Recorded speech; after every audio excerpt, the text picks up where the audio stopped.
General के rank पे ये गए थे महेंद्र सिंह धोनी। तो ये टेरिटोरियल आर्मी में है, तो ये तो पहले से चल रहा है टेरिटोरियल आर्मी हमारा। तो अब यहाँ देखिए, तो आर्मी पहले से टेरिटोरियल कर रही है। दूसरा, इनवर्स इंडक्शन करना चाह रही है आर्मी। इनवर्स इंडक्शन के तहत क्या करना चाह रही है कि जो सीआरपीएफ या फिर पैरामिलिट्री में है, जो ड्यूटी कर रहे हैं, मान लीजिए कोई बीएसएफ में है, कोई सीआरपीएफ में है, कोई पीएसी में है, कोई बिहार मिलिट्री पुलिस बीएमपी में है, इस तरह से है, या पुलिस के जवान है, तो उनमें से आर्मी का क्या कहना है कि भैया जो उनमें से तेज तर्रार जवान है ना, उनको हम क्या करते हैं, सेना में लेते आते हैं। कहते हैं कि भैया एक काम करो, तुम चलो 5 साल के लिए तुम सेना में चलो, 5 साल तुमको सेना में ड्यूटी कराते हैं। ऐसा नहीं कि डायरेक्ट ले आ देंगे, उन्हें भी ट्रेनिंग दिया जाएगा, पूरा फौजी बनाया जाएगा, और फिर सेना में लाएंगे।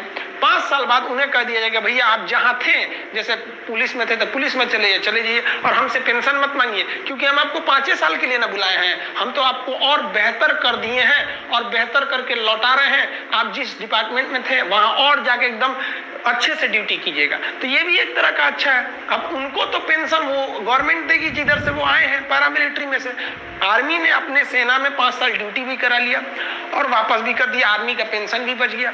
तो वो इनवर्स इंडक्शन पे भी विचार कर रही है। इसी के तहत एनसीसी को भी बैकअप में तैयार करके रखा जाता है कि अगर बहुत ज्यादा हम लोग कैजुअलिटी हो गई लड़ाई के समय, तो एक बैकअप के लिए हम एनसीसी को भी रख सकते हैं। मैंडेटरी सर्विस हमारे देश में नहीं है, इजराइल में है। क्या कि इजराइल में आपको लगभग 2.5 साल सेना में जाना ही जाना है। हम ये नहीं कर सकते मैंडेटरी सर्विस, क्योंकि एक जवान को ट्रेनिंग करने में काफी खर्च आते हैं और हमारे पास इतने पैसे नहीं है कि इतने बड़ी जनसंख्या को हम मैंडेटरी सर्विस या मैंडेटरी आर्मी सर्विस के लिए ट्रेनिंग दे सके। तो ये तो हमारे देश में पॉसिबल ही नहीं है कि हम पूरे देश की जनता को अनिवार्य रूप से सेना की ट्रेनिंग दे सके।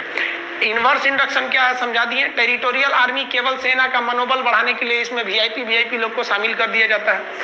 अब मेन जो है वो हमारी बात चल रही है किस पर, टूर ऑफ आर्मी पर, टूर ऑफ ड्यूटी पर। इसके तहत केवल 3 साल के लिए लाया जाएगा। अब आप कहिएगा कि सर 3 साल में फायदा क्या हो। देखिए, मान लीजिए अगर इस साल 1000 लोगों को भर्ती किए, फिर अगले साल 1000 लोग, फिर अगले साल 1000 लोग, 3 साल में हमारे पास कितने हो गए, 3000। अब अगले साल तो जो पहले आए थे वो तो रिटायर होंगे, फिर 3000 आ जाएंगे।